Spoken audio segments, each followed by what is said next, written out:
कि मौन में बड़ी ताकत होती है, लेकिन ये बात राजनीतिक दलों पर कम लागू होती है। आमतौर पर सियासी मैदान में शोर ज्यादा सुनाई देता है। समर्थन हो या विरोध, दोनों के सुर इतने ऊंचे होते हैं कि कई बार इसका मतलब तक समझना मुश्किल हो जाता है। लेकिन आज प्रियंका गांधी वाड्रा ने लखनऊ में 2022 के लिए मौन हुंकार भरी। उन्होंने पार्टी के धरने में हिस्सा लिया। कहने को तो वो सिर्फ 45 मिनट तक लखनऊ में बापू प्रतिमा के सामने चुपचाप बैठी, लेकिन इसके जरिए सुर्खियों में आने में कामयाब रही। कांग्रेस लखीमपुर कांड को लेकर राज्य और केंद्र सरकार पर हमलावर है और लगातार केंद्रीय गृह राज्य मंत्री अजय मिश्र टेनी को बर्खास्त करने की मांग कर रही है।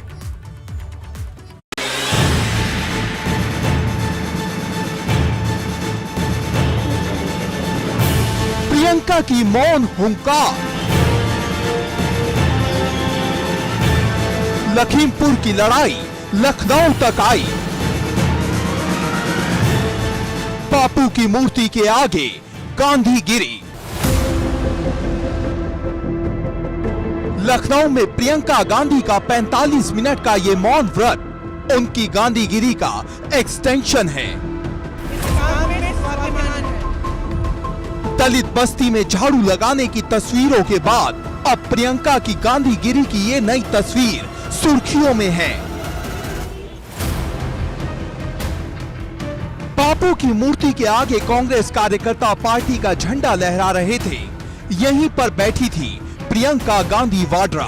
साथ में थे कांग्रेस के दर्जनों नेता कार्यकर्ता, जिनके हाथों में तख्तियां थी। इन पर लिखा था लड़ेंगे और जीतेंगे।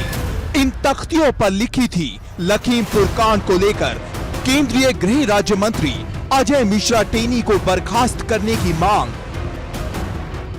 केंद्रीय गृह राज्य मंत्री अजय मिश्र टेनी की बर्खास्तगी की मांग को लेकर कांग्रेस का मौन धरना जारी है और लखनऊ में खुद कांग्रेस की राष्ट्रीय महासचिव और उत्तर प्रदेश की प्रभारी प्रियंका गांधी वाड्रा आज मौन धरने पर बैठी हैं। और जिस जगह उनका ये मौन धरना चल रहा है वो जगह ही अपने आप में एक बड़ा संदेश देने वाली है। वो जगह है लखनऊ का हजरतगंज इलाके में स्थित गांधी जी की प्रतिमा, यानी गांधी प्रतिमा स्थल। गांधी जी की प्रतिमा के नीचे बैठकर आज प्रियंका गांधी वाड्रा जिस तरह से मौन धरना दे रही हैं, उनके साथ में आप देख सकते हैं पार्टी के तमाम नेता, चाहे प्रदेश अध्यक्ष अजय कुमार लल्लू की बात करें, विधानमंडल दल की नेता आराधना मिश्रा, वरिष्ठ कांग्रेसी नेता प्रमोद तिवारी, पीएल पुनिया, सभी यहाँ पर इस समय मौजूद हैं।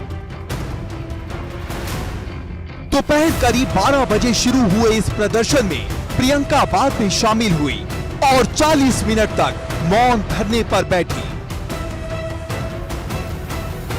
इससे पार्टी नेताओं का जोश हाई दिखा। ये सरकार अहंकार में डूबी हुई है। इसका अहंकार हमें याद दिलाता है ब्रिटिश हुकूमत को। ऐसे तो उन्होंने जालियांवाला बाग में गोलियां चलाकर स्वतंत्रता संग्राम सेनानियों की हत्या की थी। ऐसे ही रौंद दिया गया किसानों को, 8 लोग मारे गए हैं। कांग्रेस ने पहले ऐलान किया था कि पार्टी राजभवन के सामने लखनऊ में मौन धरना देगी, लेकिन पुलिस की सख्ती और इजाजत नहीं होने की वजह से धरने की जगह को जेपीओ पार्क परिसर कर दिया गया, जहां पार्टी के नेताओं ने मौन धरना दिया। और आज भी यही मांग थी कि अजय मिश्रा जो गृह राज्य मंत्री, उनको बर्खास्त किया जाए और तभी किसानों को न्याय मिलेगा। दिल्ली यूपी के सियासी मैदान में इस वक्त प्रियंका गांधी वाड्रा फुल एक्शन में है। लखीमपुर कांड के पीड़ित परिवारों से मुलाकात के बाद से प्रियंका लगातार डटी हुई है। रविवार को वाराणसी में प्रियंका की कामयाब रैली के बाद पार्टी कार्यकर्ताओं का मनोबल बढ़ा है और कांग्रेस नेता लखीमपुर के मुद्दे पर आर पार के संघर्ष की बात कह रहे हैं। उसी विभाग का, गृह विभाग का मंत्री उसका पिता है। 4 दिन पुलिस की हिम्मत नहीं पड़ी कि उसके घर जा सके। ये तो सुप्रीम कोर्ट ने डांट लगाई, तब जाकर उन्होंने चस्पा किया समन। फिर दूसरे दिन डांट लगी, तब जाकर उनके पिताजी ने कहा कि हम हाजिर कर देंगे 11 बजे। तो क्या कल्पना की जा सकती है कि उनके गृह विभाग में मंत्री रहते हुए, जिसके अधीन पुलिस आती है, कोई सिपाही, कोई दरोगा ईमानदारी से तफ्तीश कर लेगा? प्रियंका के इस मौन धरने पर सियासत भी गर्म है। भाजपा ने इस पर तीखा तंज किया है। श्रीमती प्रियंका वाड्रा जी आखिर राजनीति में आपका दोहरा रवैया क्यों? बस्तर के सिलगेट में निर्दोष किसानों को पुलिस ने गोलियों से छलनी कर दिया, कई किसान मारे गए। वहाँ पर आप जाकर क्यों नहीं धरना देती हैं और वहाँ के मुख्यमंत्री को क्यों नहीं आप इस पर कार्रवाई करने के लिए कहते हैं? दरअसल प्रियंका इस वक्त भाजपा पर तीखा हमला बोलने के लिए पूरी तरह आक्रामक है, लेकिन इस आक्रमण के बीच में अब उन्होंने गांधीगिरी का नया ट्रेलर दिखाया है, जिसे एक बड़ी रणनीति माना जा रहा है।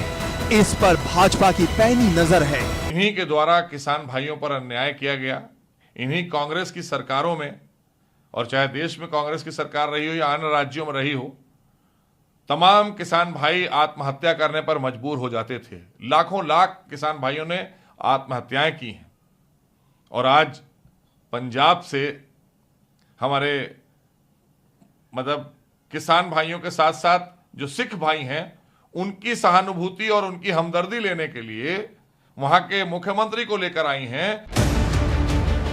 एक तरफ प्रियंका ने लखनऊ में डटे रहकर सियासी जंग का मोर्चा संभाल रखा है, तो दूसरी तरफ राहुल गांधी दिल्ली में हमलावर है।